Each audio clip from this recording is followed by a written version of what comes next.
Naisip mo na ba kung bakit may mga bagay na pilit inilalayo sa ating kaalaman?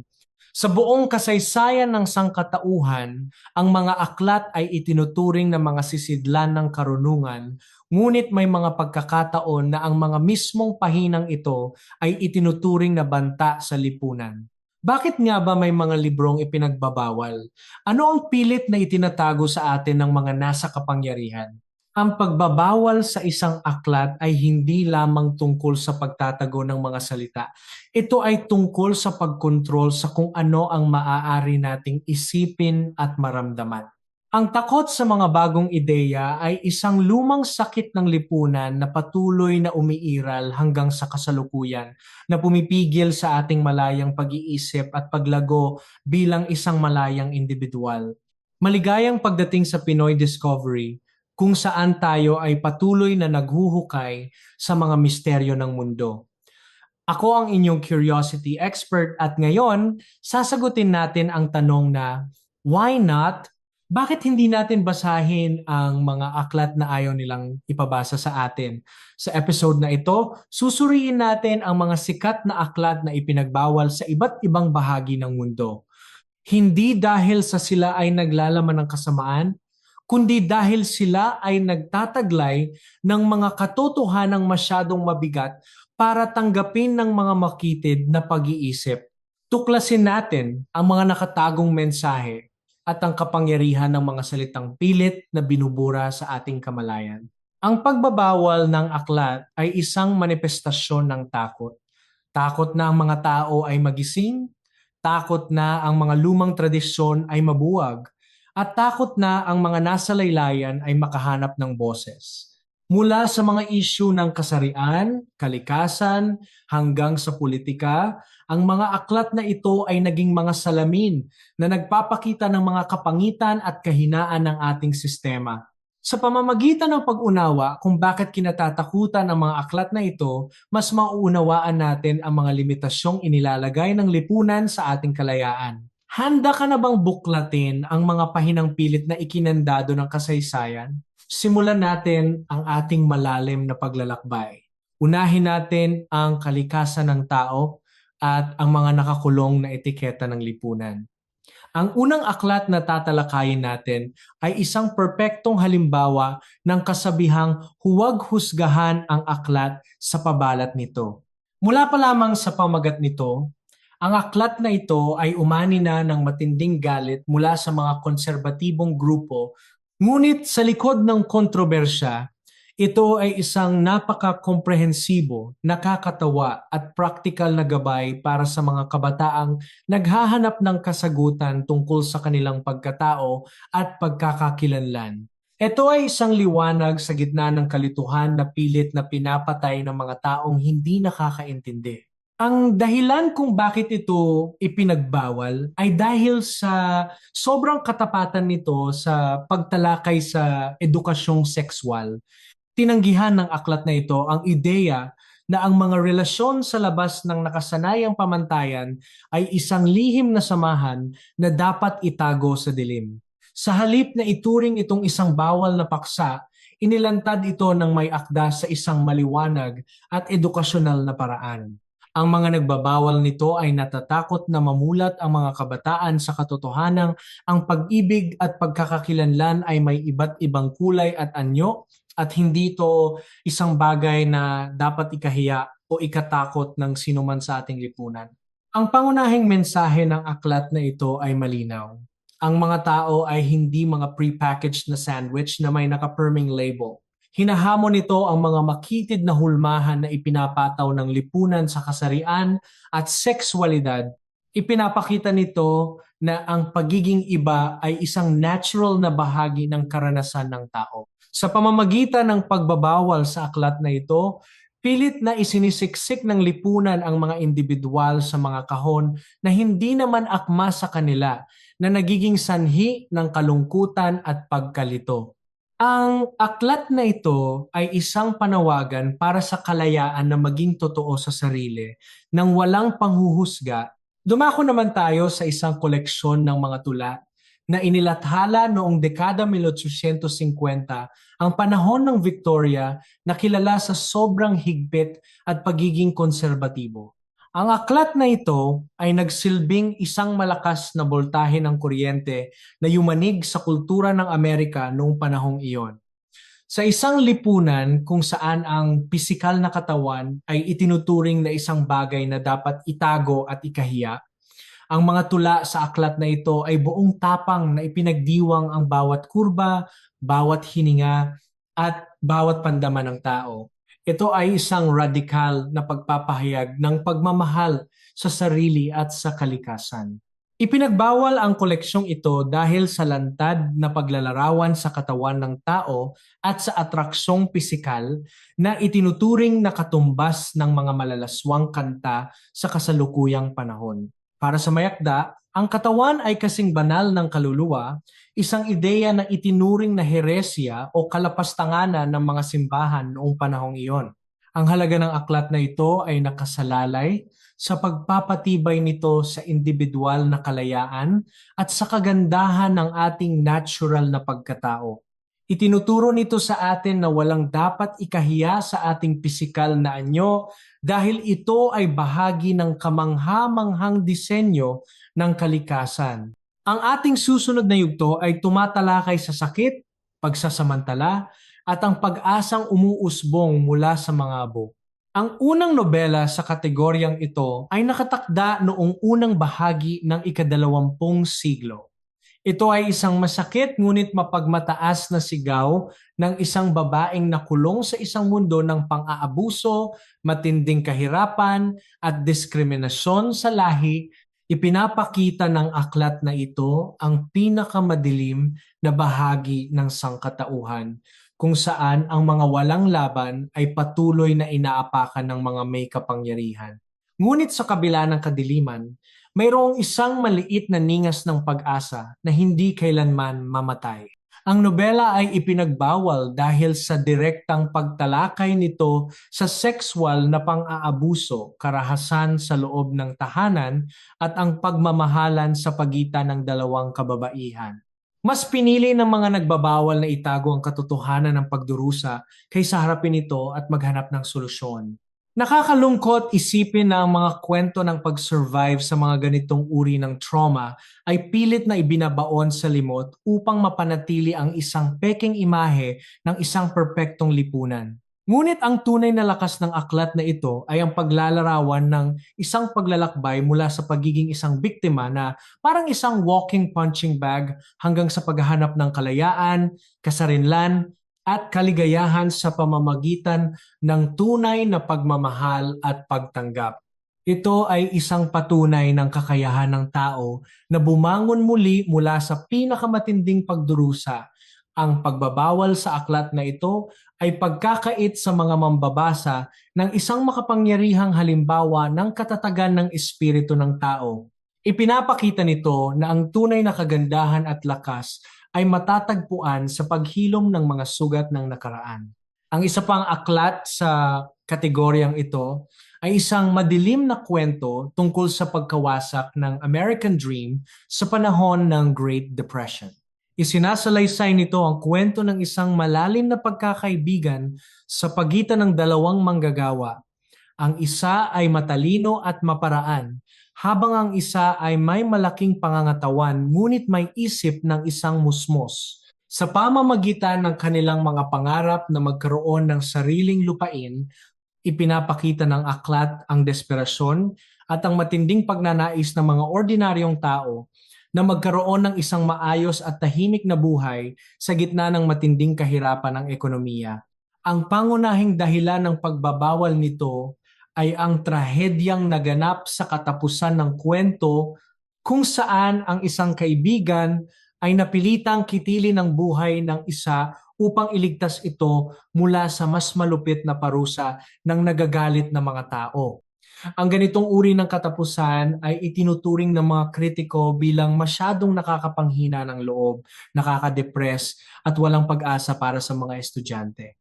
Ayaw nilang ipakita sa mga kabataan ang isang mundo kung saan ang matinding sakripisyo at malungkot na desisyon ay minsan nagiging tanging paraan upang ipakita ang tunay na pagmamahal at awa sa isang kaibigan. Ngunit ang mahalagang mensahe na pilit iniiwasan ng mga nagbabawal ay ito: ang buhay ay hindi laging may masayang katapusan tulad ng sa mga pelikula ng Disney. Minsan, ang kabutihan, inosensya, at mga pangarap ay nadudurog sa ilalim ng bigat ng isang malupit at walang awang mundo.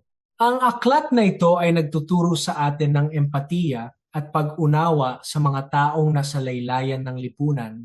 Ipinapaalala nito na sa kabila ng ating mga pagsisikap, may mga sirkumstansya sa buhay na hindi natin makontrol, at ang pag-unawa sa realidad na ito ay nagpapalawak ng ating pananaw at nagtuturo ng tunay na habag.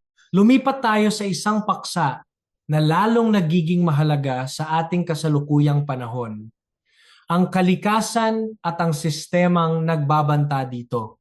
Sa likod ng mga simpleng tula at makukulay na ilustrasyon ng isang sikat na aklat pambata ay nakatago ang isang matalim at seryosong babala tungkol sa walang habas na pagkonsumo at ang patuloy na pagkasira ng ating kapaligiran.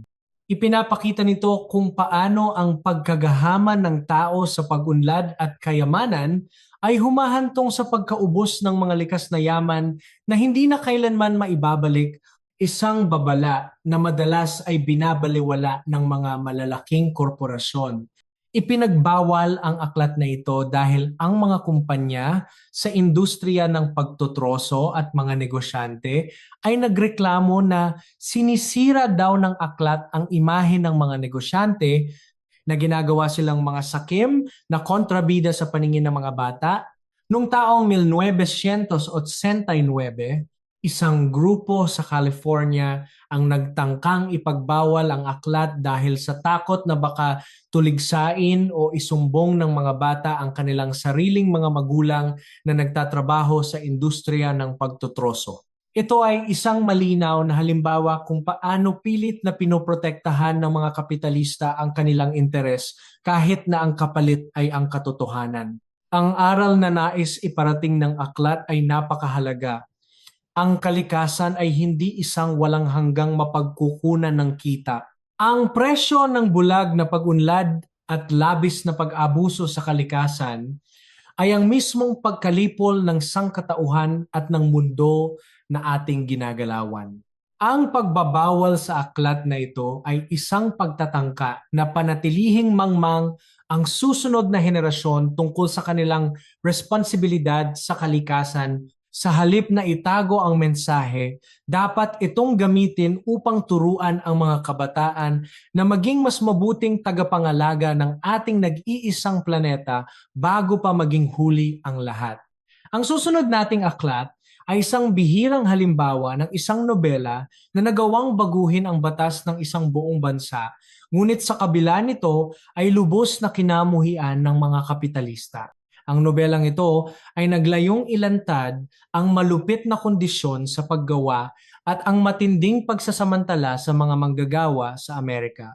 Ngunit ang mas nakatawag ng pansin sa mga mambabasa at sa gobyerno ay ang mga nakakadiring detalye tungkol sa kung paano ginagawa ang mga pagkain na umaabot sa kanilang mga hapagkainan, isang katotohanang matagal na itinago ng industriya ng pagkain. Ipinagbawal ang aklat na ito dahil inilantad nito ang nakakasuka at kasuklam-suklam na katotohanan tungkol sa industriya ng pagbabalot ng karne. Ibinunyag nito na ang karne ng daga at maging ang mga naputol na daliri ng mga manggagawa ay nahahalo sa mga makinang panggiling at ibinebenta sa mga tao.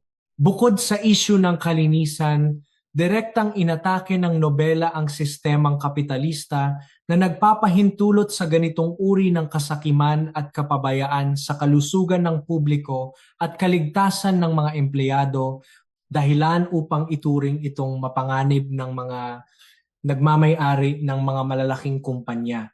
Dahil sa matinding epekto ng aklat, napilitan ng gobyerno na magpasa ng mga mahigpit na batas para sa kaligtasan ng pagkain upang maprotektahan ang mga mamimili. Ngunit sa kabila ng magandang naidulot nito sa lipunan, ang aklat ay patuloy na ipinagbawal at sinira sa maraming lugar. Ang dahilan, sinasabing nagtataguyod daw ito ng mga ideyang sosyalista at naghihikayat sa mga manggagawa na ipaglaban ang kanilang mga karapatan laban sa mga mapang-abusong employer. Ipinapakita nito na ang mga nasa kapangyarihan ay mas natatakot sa paggising ng uring manggagawa kaysa sa maruming pagkain.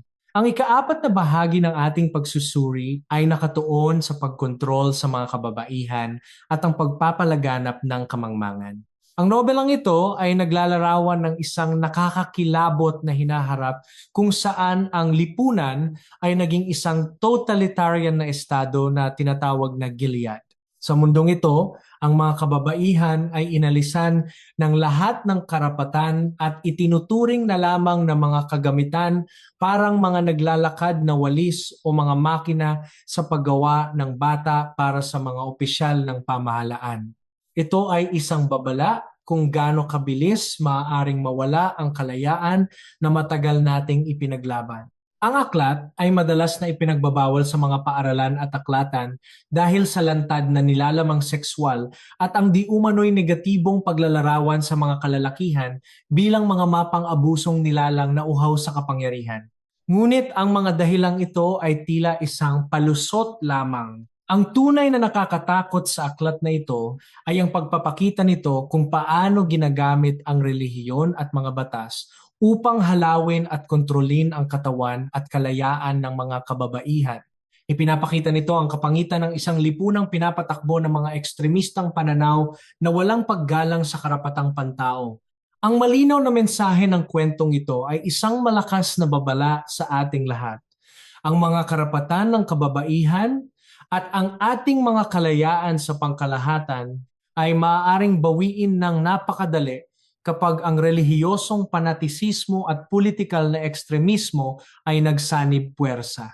Hindi tayo dapat maging kampante. Ang pagbabawal sa aklat na ito ay isang paraan upang patahimikin ang mga boses na nagbababala laban sa pang-aabuso ng kapangyarihan. Ito ay isang paalala na ang kalayaan ay hindi isang bagay na permanente, kundi isang bagay na dapat nating patuloy na bantayan at ipaglaban araw-araw. Ngayon, tingnan natin ang isang aklat na madalas nating makita sa mga silid-aklatan ng mga bata. Sa unang tingin, tila ito ay isang inosente at mabait na kwento tungkol sa pagmamahal at pagbibigay.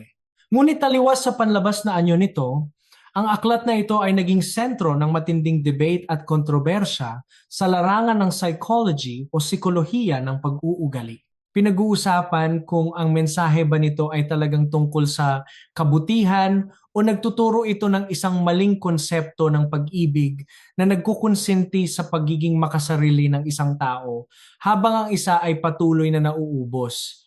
Ang dahilan ng mga pagdududa at pagbabawal sa ilang lugar ay dahil naniniwala ang mga kritiko na itinuturo ng aklat sa mga bata ang tungkol sa isang nakakalason at one-sided na relasyon.